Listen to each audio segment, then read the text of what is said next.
Hello my dear students, I am Dr. Payal Renwar, Assistant Professor of Mathematics and Head of the Department. तो आज जो हम topic पढ़ने वाले हैं वो है इनफाइनाइट सीरीज। इस टॉपिक पर ऑलरेडी हमने 2 वीडियोस किए हुए हैं। मैंने आपको इसको बेसिक में एक्सप्लेन किया हुआ है कि what is in series, infinite series होती क्या है, उसका नेचर कैसे फाइंड किया जाता है, what do I mean by nature, ये सारी चीजें ऑलरेडी पहले के 2 वीडियोस में की हुई है। जो डायरेक्टली इस वीडियो पे आए हैं, I would suggest them I tip पर आपको प्लेलिस्ट की लिंक मिल जाएगी, वहां पर आप जाइए। प्लेलिस्ट में आप फर्स्ट वीडियो, सेकंड वीडियो देखने के बाद ही इस वीडियो को स्टडी करोगे, ठीक है, क्योंकि हम वो कंटिन्यू कर रहे हैं। So let us continue that topic. और मैंने आपको बताया था कि इनफाइनाइट सीरीज में सबसे इंपॉर्टेंट टॉपिक, सबसे important is comparison test. I can guarantee you 100% कि अगर आपने कंपैरिजन टेस्ट समझ लिया अच्छे से तो 6 मार्क्स आपके कहीं नहीं जाएंगे, या फिर 1 क्वेश्चन। 6 मार्क्स इसलिए बोल रही हूँ कि जिनके एग्जाम पैटर्न में, जिनके क्वेश्चन पेपर के पैटर्न में 6 मार्क का क्वेश्चन आता है उनके लिए बोल रही हूँ। इंजीनियरिंग में अगर पैटर्न अलग होगा, अगर 5 मार्क के क्वेश्चन आते हैं, तो in that case I mean to say that कि इस टॉपिक पर आपको एक क्वेश्चन डेफिनेटली 100% गारंटी दे रही हूँ कि आने वाला है। कौन सा टॉपिक? Comparison test. सो इस कंपैरिजन टेस्ट के ऊपर में डिटेल में मैंने समझाया हुआ है कि प्रीवियस वीडियो में कंपैरिजन टेस्ट होती क्या है, उसका जो वर्किंग रूल है जो किसी बुक में अवेलेबल नहीं है, मैंने खुद बनाया हुआ है बच्चों को, बच्चों के लिए, so that it becomes easy for you to follow the steps कि करना क्या है। तो वो सारी चीजें मैंने ऑलरेडी बताई हैं, अभी मैं रिपीट नहीं करने वाली हूँ। आप लोग वो वीडियो को देखोगे and then you will see this video. तो अभी हम डायरेक्टली आते हैं इसके ऊपर में कि एक्चुअल में इस एग्जाम्पल को कैसे सॉल्व करना है। ये एग्जाम्पल इसलिए ले रही हूँ कि because this is a little bit difficult example. क्यों डिफिकल्ट है? जैसे ही अंडर रूट दिखता है तो हमें थोड़ी सी घबराहट होने लगती है, थोड़ा सा डर लगने लगता है, राइट? इसीलिए थोड़ा डिफिकल्ट हो जाता है। Now as I told you कि सबसे important thing is to find out the nth term, xn। xn find करना होता है सबसे पहली चीज कि what is our series xn।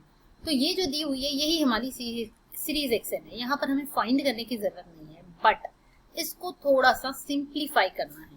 इसको एज इट इज हम xn नहीं मान सकते। वाई?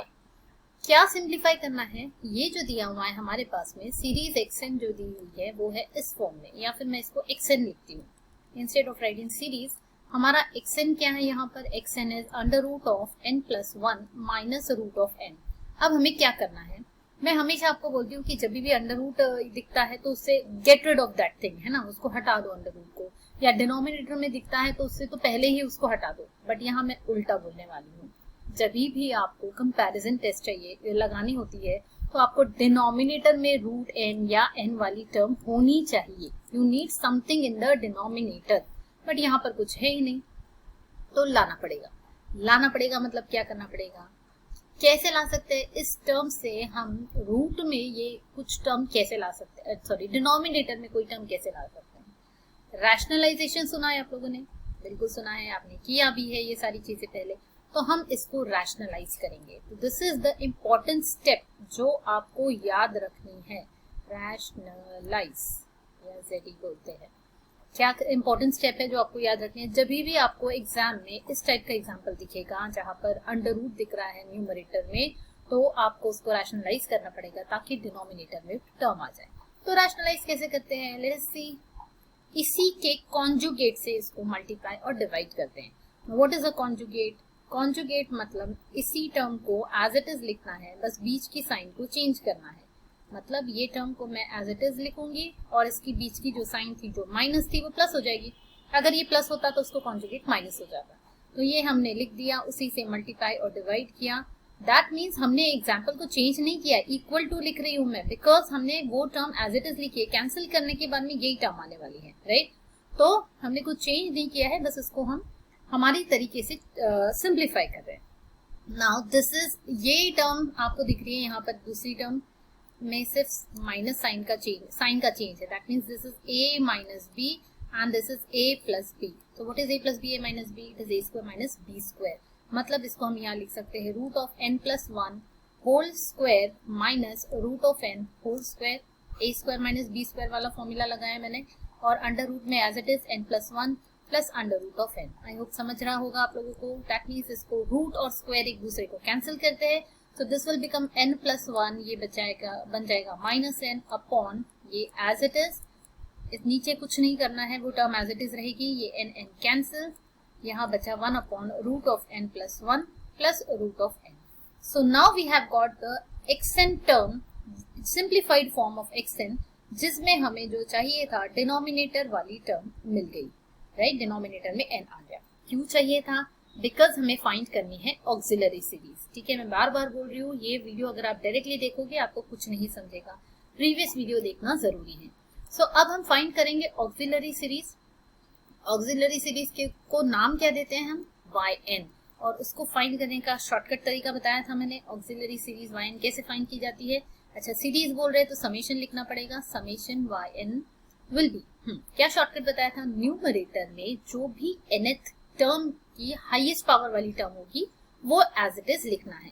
अब यहाँ पर n टर्म n की कोई टर्म है ही नहीं, तो हाईएस्ट पावर की बात ही नहीं आती है, तो जो भी टर्म है उसको एज इट इज लिखना है, राइट. और बोला था कि कांस्टेंट्स को आपको इग्नोर करना है, तो यहाँ कांस्टेंट्स है ही नहीं n के साथ में, सो एज इट इज 1 वाली टर्म आएगी. देन डिनोमिनेटर में मैंने आपको बताया था, अगेन हाईएस्ट पावर वाली टर्म को आपको लिखना है. यहाँ पर आप हाईएस्ट पावर वाली टर्म कौन सी है? It is only root n, वही टर्म है, राइट.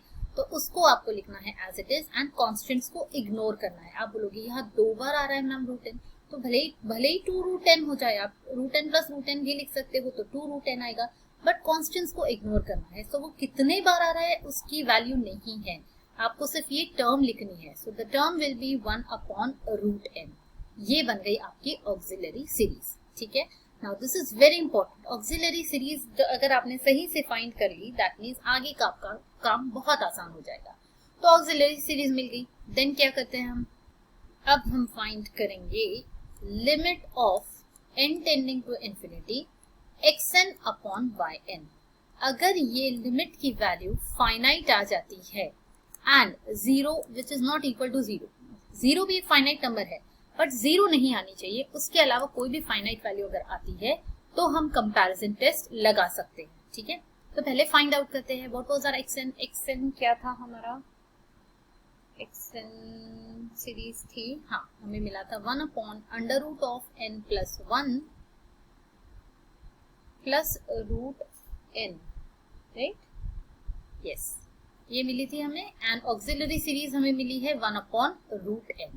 ठीक है, तो अब इसको सॉल्व करते हैं. ये टर्म ऊपर जाएगी और ये टर्म नीचे आ जाएगी, तो प्रॉपर्ली हम इसको इस तरीके से लिख सकते हैं. अगेन यहाँ लिमिट लिखना जरूरी है, limit n tending to infinity.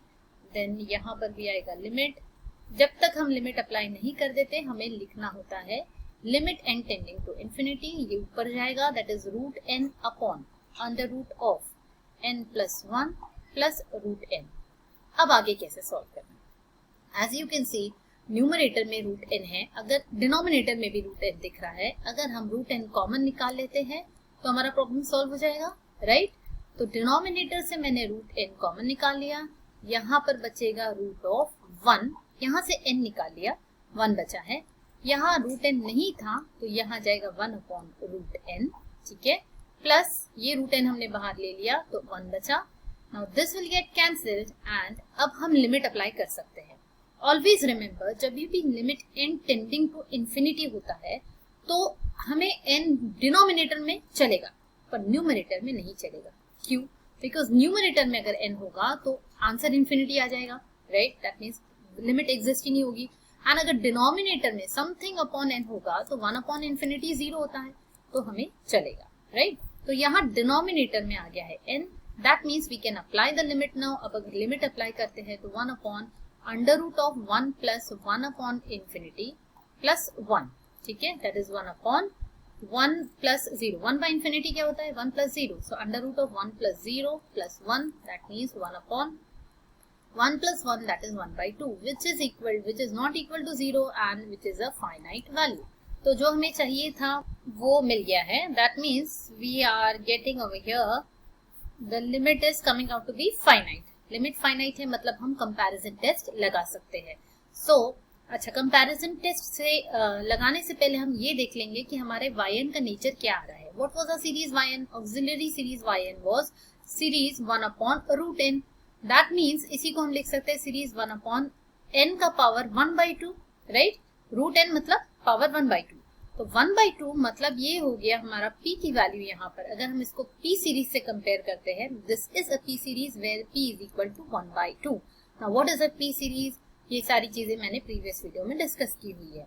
Now p series में अगर p की वैल्यू 1/2 है, that means it is less than 1, और अगर लेस देन 1 होता है तो वो सीरीज होती है divergent. We all know this, that means हमारी जो सीरीज yn है वो डाइवर्जेंट है।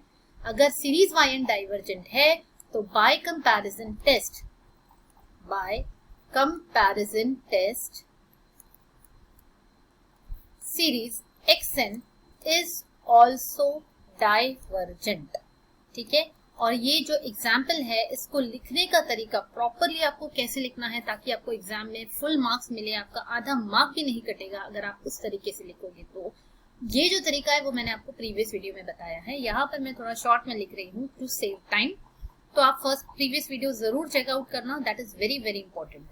सो this is divergent by comparison test. अच्छा, एग्जाम में ये लिखना बहुत जरूरी है और अंडरलाइन करना उसको अच्छे से, बाय कंपैरिजन टेस्ट। ठीक है, series xn is also divergent. ठीक है, तो वही तो पूछा था, क्वेश्चन में दिया हुआ था कि जो गिवन सीरीज है उसका नेचर फाइंड करना है, तो बाय कंपैरिजन टेस्ट हमने ये फाइंड कर लिया। तो ये वाला एग्जाम्पल आपको समझ में आया या नहीं, मुझे जरूर कमेंट करके बताना। पसंद आया होगा तो लाइक करना, फ्रेंड्स के साथ में शेयर जरूर कर देना। And because this test is very important, comparison test, तो I will try to take more examples on this particular test. ठीक है, तो देखते रहिए एंड नेक्स्ट वीडियो जल्दी अपलोड हो जाएगा।